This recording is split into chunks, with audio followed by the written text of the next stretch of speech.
Imagine of this. Wewe unaacha mtoi anaenda shule. Mtoi anaenda, unajua watoto ni watoto, wanasumbuana huko, wana fight. Teachers wana solve issues, zinaishia shule.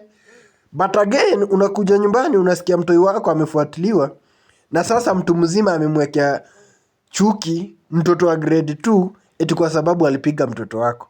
Now guys, listen to this breaking news. In Kajiado, okay? Kuna court moja pale. Okay? Court hiyo inajita sijui Ralph ama nini court. Bana, mtoto wa jirani wamepigana na mtoto, kumbe mama ya mtu eti hatujui ni nini wa county mahala. So yeye ni mtu mkubwa. So mtu mkubwa, jueni mtu mkubwa, mtoto wako akichapana na mwingine.